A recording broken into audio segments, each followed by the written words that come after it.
Hi everyone, आज हम discuss करेंगे नॉर्मल फॉर्म। तो सबसे पहले हमें पता होना चाहिए कि हम नॉर्मल फॉर्म यूज़ क्यों करते हैं। नॉर्मल फॉर्म हम किसी भी मैट्रिक्स की रैंक पता करने के लिए यूज़ करते हैं।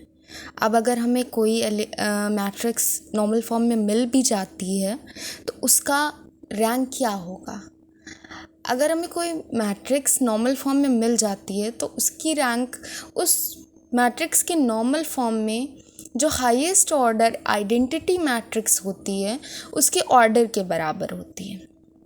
अब हम देखेंगे कि किसी भी मैट्रिक्स को हम नॉर्मल फॉर्म में चेंज कैसे करते हैं।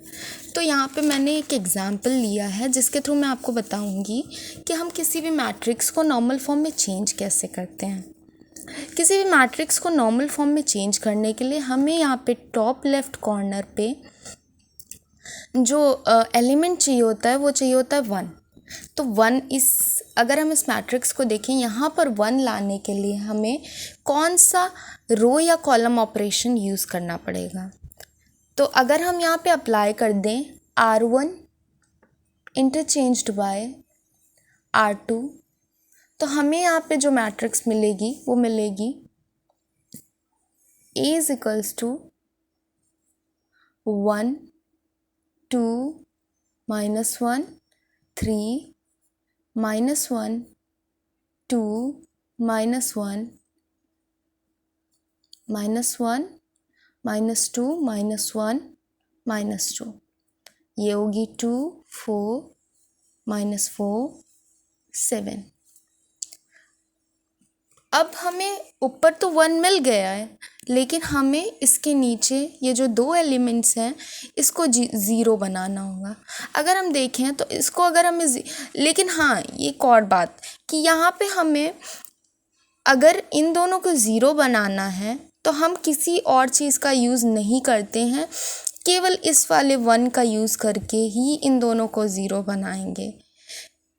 हम चाहें तो यहाँ पे हम कोई और भी ऑपरेशन लगा सकते हैं, हम चाहें तो कुछ और भी कर सकते हैं, लेकिन हमें इसी 1 को यूज़ करके इसे 0 में चेंज करना होता है। तो अगर हमें इसे 0 में चेंज करना है तो हम यहाँ पे देखें तो यहाँ पे अगर हम लगाएं R2 tends to R2 plus R1, तो यहाँ पे हम देखें तो हम यूज़ कर रहे हैं R1 का, हम यूज़ कर रहे हैं इस वाले 1 का, तभी ये चेंज हो रही है आइडेंटिटी 0 में। और अगर हम इस वाले में देखें तो यहाँ पे हम क्या ऑपरेशन लगा सकते हैं कि ये 0 में चेंज हो जाए और हम यूज़ भी कर लें इसका। तो यहाँ पे अगर हम लगाएं R3 tends to R3 -2 R1, तो ये हो जाएगी A इज इक्वल्स टू 1 2 -1 3, यहाँ पे 0 हो जाएगा, यहाँ पर भी 0 हो जाएगा, यहाँ पर -2 आ जाएगा, यहाँ पे 1 आ जाएगा, यहाँ पे 0 आ जाएगा, यहाँ पे 0 आ जाएगा, यहाँ पे भी -2 आ जाएगा और यहाँ पर भी 1 आ जाएगा। अब हमें क्या करना होता है कि इस रो में 1 के अलावा जितने भी एलिमेंट्स बाकी हैं, जो ये हैं नॉन ज़ीरो एलिमेंट्स हैं ये सारे, इनको 0 में ट्रांसफॉर्म करना होता है। अब इनको 0 में ट्रांसफॉर्म करने के लिए भी हमें इसी 1 का यूज़ करना होता है। अब यहाँ पे हम ऐसा कौन सा कॉलम ऑपरेशन लगाएं कि ये तीनों एलिमेंट 0 हो जाएं। तो यहाँ पे अगर हम देखें तो कॉलम नंबर 2 में हम अगर C2 tends to C2 -2 C1 लगा दें तो ये 0 हो जाएगा। और अगर C3 में C3 प्लस C1 लगा दें तो ये 0 हो जाएगा। और अगर हम C4 में C4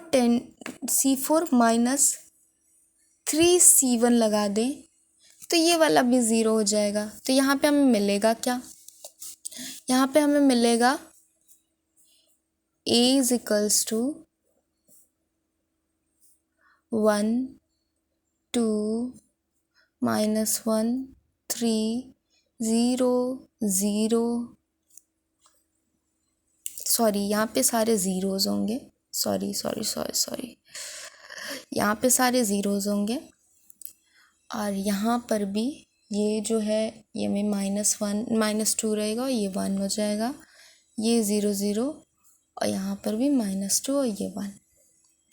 अब हम यहाँ पे देखें तो ये 0 रो हो गई है, ये कॉलम 0 हो गया है। अगर ये कॉलम 0 हो गया तो यहाँ पर तो आइडेंटिटी मैट्रिक्स मिल ही नहीं सकती है। तो हम यहाँ पे कोई ऐसा कॉलम या रो ऑपरेशन लगाएं कि यहाँ पे हमें 0 की जगह कुछ मिले, कोई नॉन ज़ीरो वैल्यू। तो यहाँ पे अगर हम देखें, अगर हम इस रो कॉलम को लास्ट वाले कॉलम से इंटरचेंज कर दें तो हमें यहाँ पे 1 मिल जाएगा इस पोजीशन पे। तो इस पोजीशन पे 1 लाने के लिए यहाँ पे हम लगाएंगे C2 इंटरचेंज्ड बाय C4। तो यहाँ पे हमें क्या मिलेगा, यहाँ पे हमें मिलेगा 1 0 0 0 1 1 0 -2 -2 0 1 0 0 0। अब हम देखें, अभी हमें आइडेंटिटी मैट्रिक्स तो ऑब्टेन हुई है सेकेंड ऑर्डर की, लेकिन बाकी के एलिमेंट्स 0 नहीं है। तो क्या पता कि ये यहाँ पे हमें थ्री ऑर्डर की आइडेंटिटी मैट्रिक्स मिल सकती हो। तो इसके लिए हम यहाँ पे इन दोनों एलिमेंट्स को भी 0 करने की कोशिश करेंगे और इसको भी 0 करने की कोशिश करेंगे। देखते हैं अगर हो जाता है तो यानी कि यहाँ पे हमें 2 ही ऑर्डर की आइडेंटिटी मैट्रिक्स मिलेगी। तो यहाँ पे हमें करना क्या होता है, हमने पहले जो जितने भी चेंजेस किए वो इस 1 को यूज़ करके किए हैं, लेकिन अभी हमें दूसरा 1 मिल गया है। तो हमें जितने यहाँ पर चेंजेस करने हैं या फिर नीचे करने हैं वो हम इस 1 को यूज़ करके करेंगे। तो अगर हम देखें तो कॉलम नंबर 3 में अगर हम ये लगाएं ऑपरेशन कि कॉलम नंबर 3 टेंड्स टू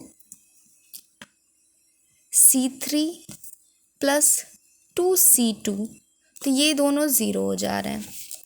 तो यहाँ पे हम लिख सकते हैं matrix A is equals to 1 0 0 0 1 1 0 0 0 और 0 0 0।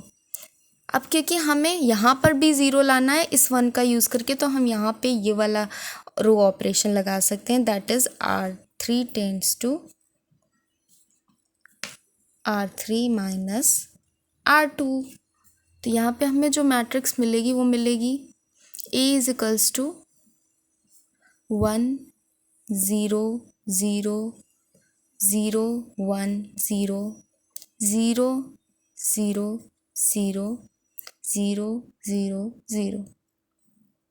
हमें मिल गई है हमारी आइडेंटिटी मैट्रिक्स जो कि है 2 ऑर्डर की। तो इस मैट्रिक्स की जो रैंक होगी वो तो मैं पहले ही बता देती हूँ कि 2 होगी, क्योंकि हमें आइडेंटिटी मैट्रिक्स 2 की मिली है। और हमने इसे नॉर्मल फॉर्म में लिखना कैसे होता है, हम इसे नॉर्मल फॉर्म में ऐसे लिखते हैं, जितनी हमें आइडेंटिटी मैट्रिक्स मिली होती है उसे बाकी के ज़ीरोज़ से अलग कर लेते हैं और फिर इसे जितने कॉलम्स मतलब जितने भी ये बने हैं क्वाड्रेंट्स बने हैं जितने, उनको ऐसे लिख लेते हैं। जैसे ऊपर हमें यहाँ पे I2 मिल गई है और यहाँ पे ये 4 ज़ीरोज़ मिल गया, तो इनको एक बड़ा ज़ीरो बना के लिख लेंगे। यहाँ पे जो 2 ज़ीरोज़ मिले इनको भी एक बड़ा ज़ीरो बना के लिख लेंगे। यहाँ पे जो 2 ज़ीरोज़ मिले इनको भी एक बड़ा ज़ीरो बना के लिख लेंगे। तो ये हो गई है हमारी नॉर्मल फॉर्म।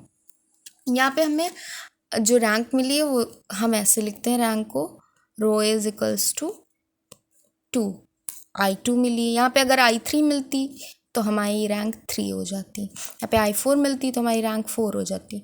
अब हमें ये तो पता चल गया कि ये नॉर्मल फॉर्म में चेंज करते हैं, लेकिन नॉर्मल फॉर्म लिखते भी कई तरीके से। अगर हमें सपोज़ हमें मिल गई है कि ये है 1 0 0 1, यहाँ पे दोनों 0 आ गए, ऐसी मैट्रिक्स मिल गई, तो हम इससे कैसे लिखेंगे, इसको हम अलग कर लेंगे इस तरीके से और इसे क्या करेंगे ऐसे लिख देंगे I2 और नीचे 0, ये हमने लिख दिया। ऐसे ही एक और तरीका होता है जैसे हमें मिली है मैट्रिक्स 1 0 0 1 0 0, ये इसको अलग कर लिया, इसको ऐसे लिख दिया नॉर्मल फॉर्म में I2 और ये 0। तो ऐसे 3 तरीक़ों से हम लिख सकते हैं इसको। अब यहाँ पे तो मैंने I2 का किया है, आप ऐसे I3 का भी कर सकते हो, I4 का भी कर सकते हो, जितनी भी मैट्रिसेस होती हैं, जितने ऑर्डर की भी, आप उन सब का कर सकते हो। So that is all about normal form. Thank you.